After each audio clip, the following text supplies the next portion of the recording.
Welcome back, y'all. This is the Bluechip Breakdown, and I'm your host, Bulls. Today, we're going to be taking a look at Tennessee's offense versus Kentucky's defense and breaking everything down.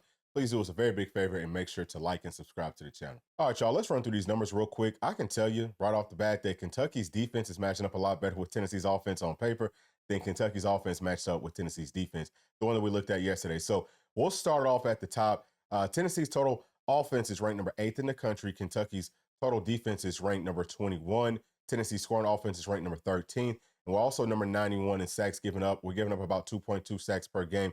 Kentucky's defense is ranked number 28th in scoring, and they're number 35 in sacks gained per game, getting about 2.5. On down to the passing numbers, Tennessee's passing offense is ranked number 62. As Vol fans, we're not used to that, but I think that things are about to start to pick up, and hopefully we can at least crack into the top 50 before the season is over. And Kentucky's passing defense is actually ranked number 19.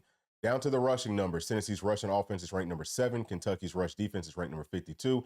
Tennessee is converting third downs at 44.4%, which is going to be good for number 33 in the country. And Kentucky's defense is ranked number 97 in that category. On to the red zone numbers, Tennessee's red zone offense is ranked number 46, and Kentucky's red zone defense is ranked number 18. Tennessee's ranked number 76 in turnovers, and Kentucky's defense is ranked number 87. There's several things right here that we can kind of look at. Number one, Kentucky having a better pass defense than Tennessee's passing offense. It also looks like Tennessee should have the edge running the football, but third downs, that one's really big. All this stuff is going to kind of tie together, and we'll talk about that towards the end of this video. I think that red zone, those numbers might be a little bit skewed too. So we're going to try to break all that stuff down throughout this video. But let's go on to the key players for Kentucky's defense. Starting at the top, we have Jordan Lovett. He is a safety listed at 6'2", 205 pounds. He's a junior and number 25 on their roster. He has 44 tackles this season. Now, his stats aren't going to necessarily wow you, even though he is leading this team in tackles, but he doesn't have a whole lot of other stats, especially for a secondary player. The thing about him is he's the guy that comes down in the box from the third level and plays just like a linebacker. He's going to be one of their best guys just as far as getting into those run fits, taking on blocks, playing with the proper leverage, and also just making sound fundamental tackles. So he's a guy that we know within our scheme going up against 3-3-5 defenses, we've got to identify where those safeties are because they've kind of stopped a lot of our running plays this season. You know, the safeties and the nickel players, cornerbacks, all that, those are the ones that are making more of the tackles. So we've got to make sure that we can get a hat on this guy. I think that if we can get a hat on him, then we'll have a whole lot of success.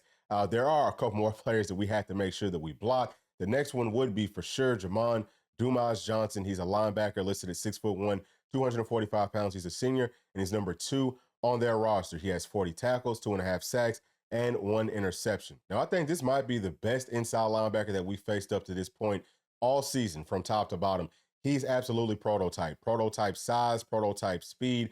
I mean, the way that he takes on blocks and the way that he uses his speed to kind of beat the blocks, his run fits, the way he tackles, everything looks tremendous. But he can also rush that passer, I think, at a very, very high level. He flashed to me, you know, every single time I'm watching film, he's flashing. I was like, man, number 2 looks like their best guy on defense, and I didn't know who it was.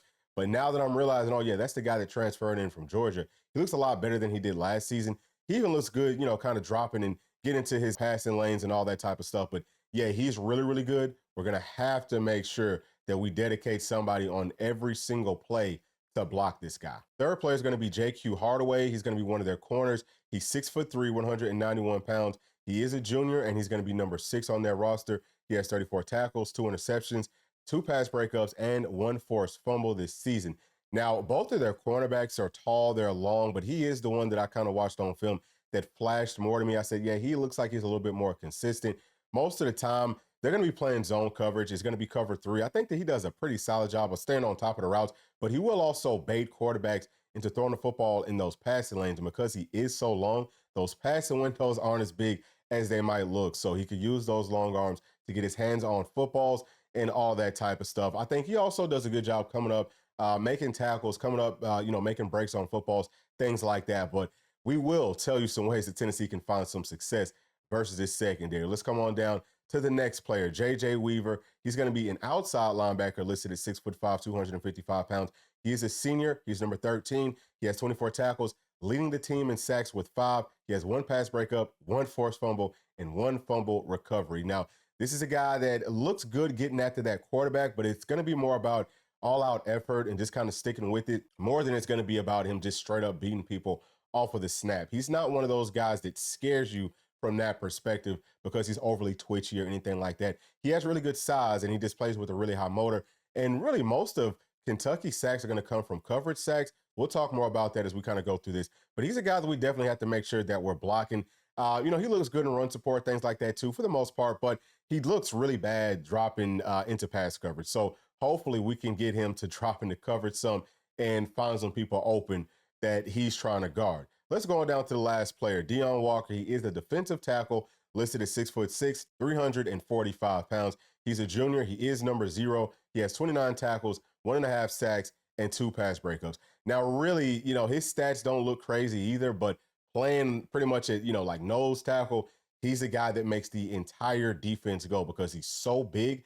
It's hard to move him, but he's also twitchy. So he can rush that passer. He can get off blocks. And Cooper Mays having to block him. I mean, we're going to have double teams for sure on this guy. If not, then he's going to wreak havoc. Okay. He's the piece that lets everybody else roam on this defense.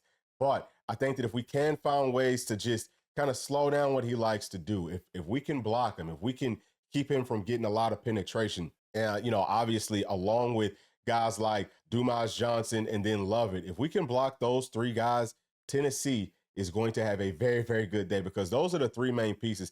And the great thing for Kentucky is they come on all 3 levels. So we'll see what happens in this game, but I'm sure that we will have a plan to try to neutralize at least those 3 players. Now let's take a look at Kentucky's pass rushers. Y'all know I'm just focusing on the pressures. And up at the top, we have Deon Walker, who we just talked about. He has 15 total pressures. It says that he has 4 sacks, but I've also seen it listed as only 1.5 sacks. So I don't know what Pro Football Focus is counting as sacks, but that number is probably off. He also has 11 hurries. The next player, J.J. Weaver, he's going to be number 13. We talked about him as well. He has 18 pressures, 4 sacks, 2 hits, and 12 hurries. Right here, we've got Trayvon Rebecca. I don't know if I'm saying his name right, but number 90. He's another one that flashed a lot to me in watching film, not just with rushing the passer, but also in run support. I like him a lot. He actually kind of reminds me of Dominic Bailey. I don't know if it's because they're both number 90, but I think that they play very, very similar. Obviously, Dominic Bailey is going to be maybe like a step ahead of where this kid is. But either way, he has 13 total pressures this season, 1 sack, 3 hits, and 9 hurries. The next player, Octavius Oxendine, he's going to be number 8. He's an edge. He has 12 total pressures, 2 sacks, 3 hits, 7 hurries. So you can see there's a lot of players here that are getting pressures, that are getting sacks. Like I said, the main thing about it is it has to do with their coverage, and we're about to kind of dive into that here in just a minute. All right, now let me tell y'all what I've seen from watching Kentucky's defense on film. First and foremost, this is another 3-3-5 team. We've seen it a million times up to this point, so I think that we've got it figured out. But they run that 3-3-5 kind of like the Seahawks Legion of Boom defense, which, of course, that was a 40 base. This is a 30 base. But what I'm talking about here is they play a lot of cover 3 with some tall, long, rangy cornerbacks like 6'3" and up. And then they've got some safeties that'll come down and fit the run very well, just like the Seahawks did. We talked about number 25 for Kentucky, but also number 3. Watching him on film, I thought that he was the linebacker. I said number 2 and number 3 are their best linebackers, but he's actually a secondary player. So very similar from that perspective. Outside of that, man, they really don't have that twitchy pass rush like that Seahawks defense did because they had several guys that, off of 3-step drops, they were winning. So it was tough to be able to, block that and all that type of stuff. But either way, okay, the Dallas Cowboys figured out how to stop that defense or how to beat that defense with the deep crossing patterns. We saw Florida have success versus this defense with the exact same thing, those deep crossing patterns.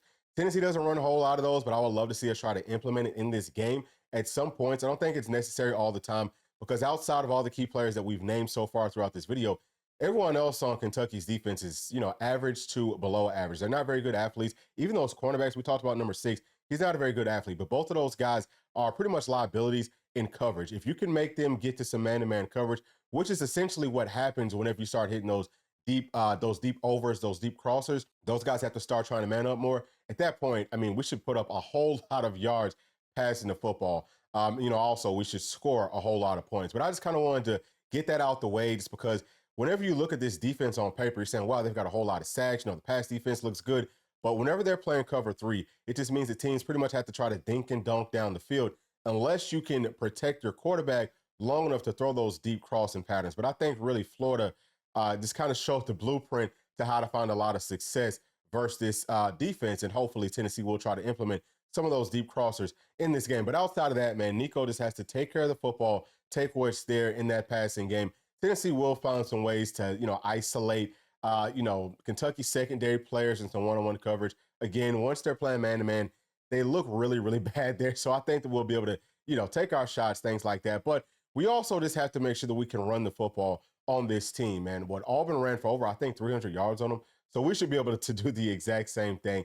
I just feel like everything is there for Tennessee to have a ton of success doing what we like to do, and not having to switch up too many things outside of that deep crosser that I want to see us hit. And the beautiful thing about that, y'all, is that we can max protect with that. That's exactly what Florida did. What I'm talking about here is only send two people out on routes and have everybody else blocking if you're scared that they're going to blitz and things like that, which this defense does do. We didn't really touch on that just yet, but they will bring some nice stunts and blitzes and things like that. They have some really nice packages from that perspective.